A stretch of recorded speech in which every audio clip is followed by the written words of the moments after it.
जब हम घर से जा रहे थे वहाँ एडमिट होने के लिए, तो हम अपने घर को देख रहे थे जो फिर देखेंगे कि नहीं।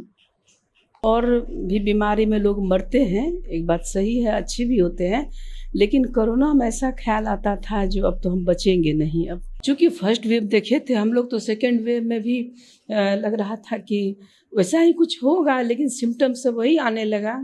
हम और हमारे हस्बैंड दोनों बीमार पड़े। मेरे हस्बैंड को बुखार ज़्यादा था, मेरा भी बुखार था, लेकिन उनको सिम्टम बहुत कम था। तो दौर के बारे में क्या कि जब हम लोग भर्ती हो रहे थे तो चारों तरफ का माहौल ऐसा था कि हम लोग खुद अवेयर हैं, लेकिन लगता था कहाँ हम लोग का सोच चला गया।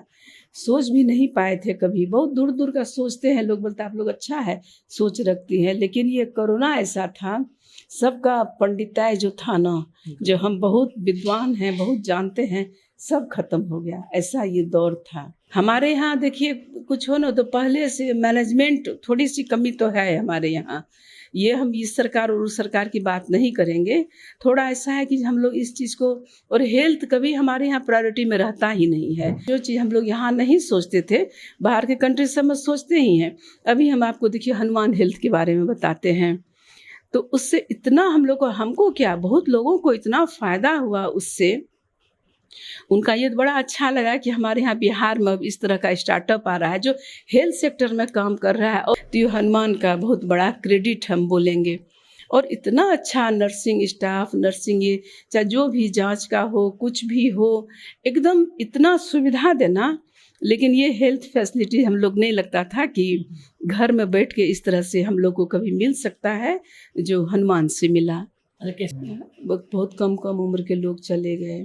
जैसे कि अभी हम आपको बता रहे हैं, वो लड़का गुंजन था, हम उसको भी हनुमान जैसा कोई मिल जाता, काश उसको हनुमान जी नहीं पहुंच पाए। जब कभी मौका मिला और इस बात का इबारत लिखा जाएगा कि कैसे कोरोना के दूसरे वेव में बिहार के लोग एक ऐसे हालात से गुजर रहे थे जिसकी कोई कल्पना भी नहीं कर सकता, तब साथ में ये भी लिखा जाएगा कि उन लोगों के पास सहायता पहुंचाने वाले वो आम लोग ही थे जिन्होंने कभी सोशल मीडिया के माध्यम से उन तक सहायता पहुंचाई, तो कभी किसी अपने इनिशिएटिव के माध्यम से। और जब ये जिक्र होगा कि कोरोना का दूसरा वेव था, बिहार के लोग कितने परेशान थे, तो इस बात का जिक्र होगा कि कैसे एक ऐसे लोग जिनके पास देखभाल करने के लिए कोई नहीं होता है, एक ऐसा माँ बाप जो अपने बेटों को कहीं भेज कर अपने घर में कोरोना के चलते कैद हो जाता है, एक ऐसा परिवार जिसके जिनके परिवार के सारे लोगों को कोरोना हो जाता है, वो कैसे अपना जीवन उस काल में व्यतीत कर पा रहे होंगे। और इसी के खोज में हम 5 एपिसोड की एक कहानी कर रहे हैं, जिसमें हम आपको सिर्फ ये बताना चाहते हैं कि उस दौर के बीत जाने के बाद भी वो छाप आज भी है। और जब कोरोना की नई गाइडलाइन आई है, लोग कह रहे हैं कि तीसरा वेव भी आएगा, तो हमें ये सोचना चाहिए कि हम कितना तैयार हैं। अब नमस्कार, मेरा नाम प्रशांत राय है, आप जनता जंक्शन देख रहे हैं। मेरा नाम सुषमा सिंह है। कोविड के वक्त मेरे हस्बैंड की तबीयत ज़्यादा खराब हो गई थी, जिसके कारण बहुत ज़्यादा परेशानी हो रही थी टेस्टिंग वगैरह के लिए। तो मैं हनुमान ऐप डाउनलोड कर और हनुमान से कांटेक्ट की, और उसके बाद वहाँ से लोग आए तो मैंने RT-PCR टेस्ट करवाया था अपने हस्बैंड का। मैं सभी लोगों से अपील करना चाहूँगी कि हाँ, आप हनुमान ऐप डाउनलोड करें और स्वास्थ्य से रिलेटेड सारे चीज़ आप वहाँ से सुविधा अवेलेबल ले सकते हैं। मेरे साथ उषा मैम बैठी हैं और इनकी कहानी भी कुछ ऐसी ही है। दूसरे वेव की कहानी थोड़ी खट्टी होगी, शायद मीठी नहीं होगी, लेकिन हम कोशिश करेंगे कि कुछ अच्छी बातें भी निकलवाएं। तो मतलब जैसा हमको मालूम चला मैम, हमको लोग मतलब ये बोला, जब हम रिसर्च किए तो क्या वो कोरोना हो गया तो आप अस्पताल में पहले भर्ती थी, तो वो दौर कैसा था? देखिए हॉस्पिटल में होना तो कोई दौर तो उसको अच्छा नहीं बोलेंगे यदि कोई आदमी हॉस्पिटल में जाता है तो, लेकिन ऐसा मतलब और भी बीमारी में लोग मरते हैं, एक बात सही है, अच्छे भी होते हैं, लेकिन कोरोना में ऐसा ख्याल आता था जो अब तो हम बचेंगे नहीं। अब मतलब ये मन मान चुका था, ये मन मान चुका था। जब हम घर से जा रहे थे वहाँ एडमिट होने के लिए, तो हम अपने घर को देख रहे थे जो फिर देखेंगे कि नहीं। और मालूम कैसे लगा वो कोरोना हो गया? जांच वाच कहाँ हुआ उस समय में? क्या हुआ, जो सेकेंड वेव था ना, इसमें जांच बड़ा RT-PCR में हमेशा नहीं आता था।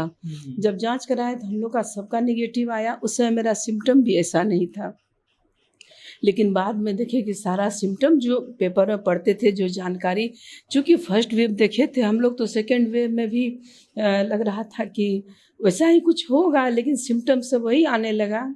हम और हमारे हस्बैंड दोनों बीमार पड़े। मेरे हस्बैंड को बुखार ज़्यादा था, मेरा भी बुखार था, लेकिन उनको सिम्टम बहुत कम था। कभी उनको दम उतना नहीं फूलता था, सांस तेज नहीं होता था, लेकिन मेरा डे 1 से ब्रीदिंग प्रॉब्लम हो रहा था और नाक बंद हो गया था। तो ये सब फिर इसके बाद हम लोग HRCT करवाए, तो उसमें हम लंग्स में इन्फेक्शन आया, जो उसका स्कोर था उस समय तो मेरा 6 था, बाद में बढ़ा और डॉक्टर पूरा कोरोना का डी डाइमर बढ़ गया और हर चीज़ बाद में पूरा इस्टेब्लिश कोरोना, मतलब बोला कि आपको कोरोना हो गया है। ये सोचिए, तो फिर बहुत लोग बोला नहीं घर में ठीक हो जाएगा, तो प्रयास किए घर में। मेरे हस्बैंड 10 दिन तक बुखार रहा और लगा कि अब ठीक हो जाएगा, लेकिन उनको अंडरलाइन कंडीशन इतना था कि बाद में डॉक्टर बोले नहीं, चूँकि ये डायबिटिक है, इनको हार्ट का प्रॉब्लम है, तो आप हॉस्पिटलाइज हो ही जाइए उनके लिए। तो इसीलिए इनको शुरू से ही बोला ICU में, और हम जनरल वार्ड में पारस में भर्ती हुए थे। तो दौर के बारे में क्या कि जब हम लोग भर्ती हो रहे थे तो चारों तरफ का माहौल ऐसा था कि हम लोग खुद अवेयर हैं, लेकिन लगता था कहाँ हम लोग का सोच चला गया। सोच भी नहीं पाए थे कभी, बहुत दूर दूर का सोचते हैं लोग, बोलते आप लोग अच्छा है सोच रखती हैं, लेकिन ये कोरोना ऐसा था, सबका पंडिताई जो था ना, जो हम बहुत विद्वान हैं, बहुत जानते हैं, सब खत्म हो गया। ऐसा ये दौर था। तो अनिश्चित का वातावरण था, अनसर्टेनिटी तो लाइफ में हर जगह है, लेकिन आदमी उतना सोचता नहीं। अब आदमी सोच रहा था अब क्या होगा, तो उसमें हिम्मत टूट जाता है। तो उसी तरह से मेरे साथ भी हुआ, लेकिन कहीं न कहीं ईश्वर पर भरोसा रखते थे कि कहीं अच्छा हो, यही सोच के। लेकिन ऐसा हुआ, मेरे हस्बैंड तो खैर नहीं बच पाए और उनका मल्टीपल ऑर्गन फेल्योर हुआ और पारस में उनका डेथ। उसका वजह कोरोना ही था। अब देखिए उस समय तो कोरोना का माहौल था, तो कोरोना के तरफ ही ध्यान गया। हो सकता है कि हम पहले ही आपको बता चुके अंडरलाइन कंडीशन था, तो इससे पहले वेव में भी बोलता था जो डायबिटिक है वो और चाहे हार्ट का है वो ज़्यादा वल्नरेबल है, इसमें तो उनको ज़्यादा सावधानी की ज़रूरत है, ये डॉक्टर लोग का कहना था। तो इस वजह से उनको ज़्यादा इफेक्ट कर गया और बुखार नहीं उतर रहा था, देह हाथ में दर्द था, HRCT स्कोर उनका काफ़ी बढ़ चुका था, डी डाइमर बहुत ख़राब था, रिपोर्ट सारा रिपोर्ट ख़राब था। तो वही हुआ। ये जो डेल्टा वेरियस अभी आ रहा है, पहले बोलते अब डेल्टा आएगा, हमको तो उसी समय में डेल्टा था हमारे यहाँ। आपको डेल्टा था?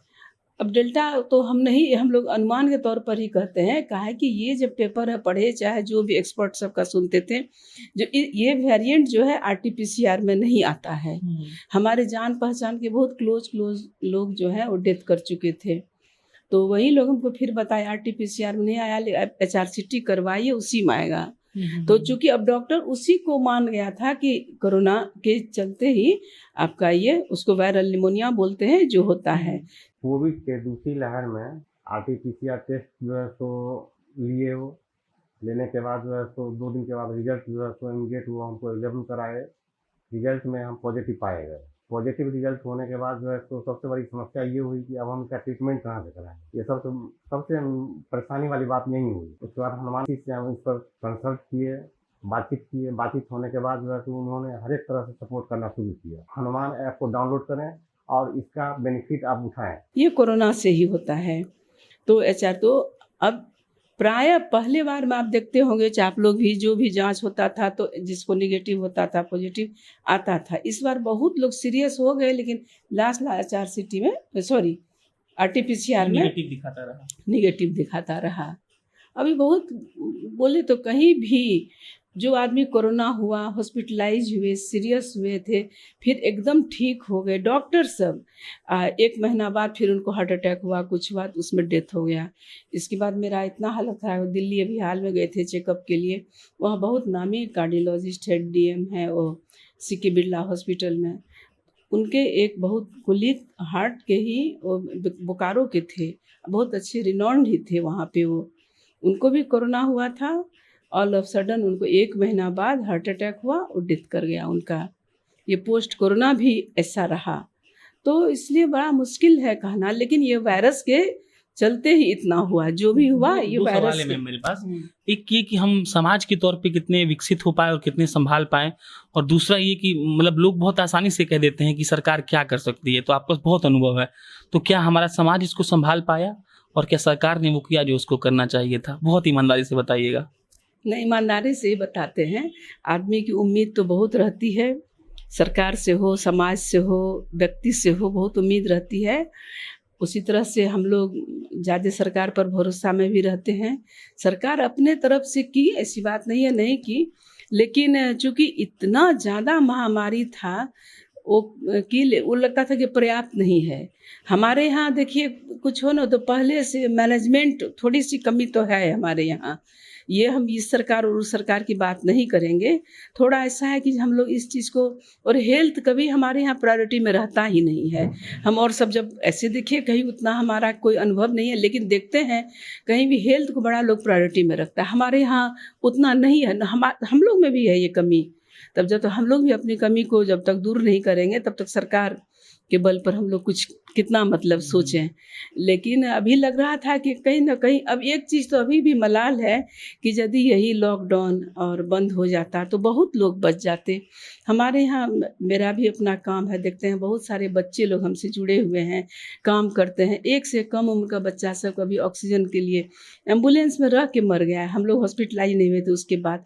मेरा तो उसी समय से हालत ख़राब हो गया था, जब बहुत ऐसे तो किसी के बारे में भी सुन के लगता था, लेकिन जब हमारे बहुत नज़दीक के लोग मरे और इस कारण से जब उनका डेथ हुआ तो फिर लग रहा था कि नहीं, कुछ इसमें और तैयारी होनी चाहिए थी। लेकिन फिर भी सरकार की ऐसी बात नहीं है, लेकिन अब कह लीजिए हमारे यहाँ इतना ऑल ऑफ सडन ऐसा हुआ, तैयारी नहीं थी इसकी, तो नहीं कर पाई उतना। इच्छा रहते भी, चाहे कुछ भी सरकार की मंशा अच्छी होगी, लेकिन तब हम एक बात ज़रूर बोलेंगे कि हम, ऐसा नहीं है कि लोग को लगता है कि आज दुनिया बदल गया है, लोग बहुत स्वार्थी हो गए हैं, लोग अपने बारे में सोचते हैं, लेकिन इसमें हम देखें कि लोगों को एक दूसरे को हेल्प करते हुए, तभी लगा सही में हम लोग सामाजिक प्राणी हैं और हम लोग को पूछने वाला है, जैसे कि हम अपने लिए ही कहते हैं। और सबसे बड़ी बात हम कहें, जो चीज़ हम लोग यहाँ नहीं सोचते थे बाहर के कंट्री सब में सोचते ही हैं। अभी हम आपको देखिए हनुमान हेल्थ के बारे में बताते हैं, तो उससे इतना हम लोग को, हमको क्या, बहुत लोगों को इतना फ़ायदा हुआ उससे। उनका ये बड़ा अच्छा लगा कि हमारे यहाँ बिहार में अब इस तरह का स्टार्टअप आ रहा है जो हेल्थ सेक्टर में काम कर रहा है और इनका पहुँच अपना बना रहे हैं, वहाँ तक जो एक्सेस नहीं कर पाते हैं। हम हनुमान का बहुत, एक तो मेरे लिए भी घर में नर्सिंग का, नहीं तो हो सकता है पोस्ट कोरोना भी इतना होता है, लेकिन हम लगता है आज यदि हम आपके सामने में इतना बोल रहे हैं तो ये हनुमान का बहुत बड़ा क्रेडिट हम बोलेंगे। और इतना अच्छा नर्सिंग स्टाफ, नर्सिंग ये चाहे जो भी जांच का हो, कुछ भी हो, एकदम इतना सुविधा देना। लेकिन ये हेल्थ फैसिलिटी हम लोग नहीं लगता था कि घर में बैठ के इस तरह से हम लोग को कभी मिल सकता है जो हनुमान से मिला। अरे कैसे मालूम चला आपको हनुमान के बारे में? बस ऐसे ही हम लोग जो काम अपना करते हैं। अच्छा। ये है वर्ड ऑफ माउथ बहुत ज़्यादा होता है, तो उसी से हमको, जब हम हॉस्पिटल में थे, डिस्चार्ज होने का हुआ तो मेरा बेटा बाहर रहता है, तो कैसे वो यहाँ वहाँ नर्सिंग का बात करने लगा, उसी में मतलब मालूम हुआ, ऐसे ही मालूम होता है। मालूम हुआ तो फिर जब हम बाद में जाने तो लगा रहे हम भी तो जानते ही हैं, चूँकि कहीं ना कहीं से जानते ही थे, लेकिन ये इतना इनका काम है इस बारे में उतना नहीं था पता। पता था, कोई कहीं से सुने थे अच्छा बात, लेकिन बहुत डीपली मतलब उसमें हम नहीं गए थे। वही बोले ना, हम लोग बहुत जागरूक नहीं हैं इस मामले में, लेकिन लगता है ये बहुत है, हर आदमी को प्रायोरिटी में रखना चाहिए और ये सब चीज़ सुविधा का हमेशा ध्यान रखना चाहिए। हम फिर बाद में रिपीट करेंगे बार बार आपको। बाहर में हम देखते हैं हेल्थ के लिए इतना लोग कॉन्शियस रहता है जो हमारे यहाँ नहीं। इसमें सरकार की खाली गलती नहीं है, पब्लिक भी, आदमी भी, वहाँ के लोग भी बहुत रहते हैं, हम लोग नहीं हैं। तो वहीं से पता चला इसी तरह से हनुमान के बारे में। तो वहाँ से हॉस्पिटल से ही वो लोग आ गए। और उसके बाद से तो 1 महीना मेरा लगता था सारा चिंता तनाव से हम मुक्त हो गए हैं। ये अलग बात है कि पर्सनल लॉस मेरा हुआ तो वो तो दुख है ही, तब हम सोचते हैं कि हमसे ज़्यादा दुख भी लोगों को हुआ है।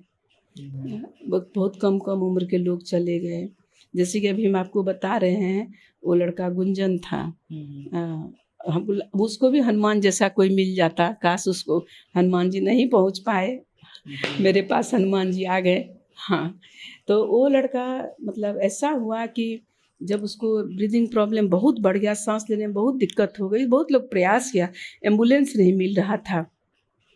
एम्बुलेंस मिला, किसी तरह से मैनेज किया, जो भी पैसा तो बहुत लगा ही सबको, और इस हॉस्पिटल से उस हॉस्पिटल करते करते जहाँ आया एम्बुलेंस में ही रह गया, बेड नहीं है और एम्बुलेंस में ही वो लड़का मर गया।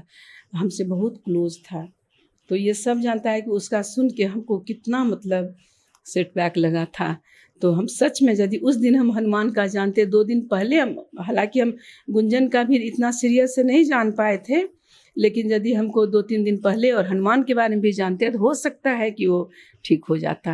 अंतिम सवाल, क्या सलाह देना चाहेंगे समाज को भी, लोग को भी, सरकार को भी, कि अगर तीसरा वेव आने की संभावना है, जिसमें ये कहा जा रहा है कि छोटी उम्र के बच्चों को बहुत ज़्यादा इफेक्ट पड़ेगा, तो उसके लिए आपका सलाह क्या है? देखिए, मेरा ये है सलाह, मतलब क्या रहेगा, जब हम लोग इतना लॉस झेल चुके हैं, इस तरह से अनिश्चित वातावरण में रह के अभी कुछ लगता था कि चलो अब ठीक हुआ, तो बच्चे पढ़ आने वाला नहीं है, हमको लगता आ गया। अभी परसों के पेपर में देखे IGIMS में ये नहीं बोला, अभी जो है एकदम पूरा फुल है हॉस्पिटल बच्चों से, बोला अब यदि होगा आगे तो फिर परेशानी होगी। तो ये चीज़ नहीं बोले परेशानी होगी, उसको आपको मैनेजमेंट पहले से करना है, व्यवस्था तैयारी करनी पड़ेगी। और बच्चे ज़्यादा, अब बताइए बच्चा जो जिसका कि अभी बढ़ने का उम्र है, सब अब बच्चे कितने ये होते हैं, उसका तो बहुत ध्यान में रखना चाहिए। जैसा कि हम तो हॉस्पिटल जाते नहीं है, जो न्यूज़पेपर में पढ़ते हैं, सब हॉस्पिटल में चिल्ड्रन वार्ड सब भरा हुआ है, खाली नहीं है, एक भी बेड खाली नहीं है। ऑल ऑफ सडन फिर बढ़ेगा तो क्या होगा? तो सरकार को भी तैयारी होनी चाहिए, लोगों को भी जागरूक होना चाहिए। अब वैक्सीन का थोड़ा सा स्पीड बढ़ाना चाहिए। अब कहता है कि बहुत बढ़ रहा है, लेकिन हमको लगता है ये भी पर्याप्त नहीं है, क्योंकि हम जैसा कि जो WHO में जो हेल्थ ये है चीफ हेल्थ ऑफिसर जो उनका स्वामीनाथन, वो बोल रही थी कि हम लोग अब पूरे तरह से 22 के अंत तक यदि एकदम फ्री तो नहीं हो जाएंगे, वो भी अगले साल वर्ल्ड पॉपुलेशन का 70% आपको वैक्सीनेशन हो जाएगा, तो भी तो बहुत कम है। तो इसीलिए वैक्सीन भी थोड़ा सा बढ़ाना पड़ेगा, वैक्सीन कारगर होता है तो सरकार को उस पर भी ध्यान देना पड़ेगा। ये टोटली सरकार के हाथ में है वैक्सीन। अच्छा, हाँ, तो इस पर ध्यान देना होगा। लोग को भी अब इतना तो समझ में आ ही गया होगा कि किस तरह से अपने आप को प्रोटेक्ट करना है, कैसे रखना है, और इसको अपने लाइफ स्टाइल में अपनाना पड़ेगा। कैसे इस हाइजीन को, वायरस कितना ये होता है, देखिए बाहर कंट्री में फ्लू से आदमी मरता है, हमारे यहाँ उतना नहीं है, तो ये जाने वाला है नहीं, ये आपको अपने लाइफ स्टाइल में शामिल करना, सुधारना पड़ेगा। तो यही करना है। ये उषा मैम है। दरअसल मैम, हम जब ये स्टोरी कर रहे हैं तो हम किसी का भी परिचय लास्ट में दे रहे हैं, तो हम बता देते हैं आप लोग को, बिहार जो महिला उद्यमी संघ है उसकी अध्यक्ष हैं। और लास्ट में इसलिए बता रहे हैं क्योंकि जब दूसरा वेव चल रहा था तो क्या IAS, क्या SP और क्या कोई संघ का अध्यक्ष हो, क्या कोई पत्रकार हो, कितने लोग चले गए मालूम नहीं पड़ा। और ये कहानियां हम आपको यूं ही सुनाते रहेंगे ताकि सरकारों को ये समझ में आए कि उनकी जिम्मेदारी क्या है, लोगों को ये समझ में आए कि उनको उनके हिसाब से क्या करना चाहिए। और हनुमान तो है ही। बाकी मेरा नाम प्रशांत राय है, आप जनता जंक्शन देख रहे थे। बहुत बहुत धन्यवाद।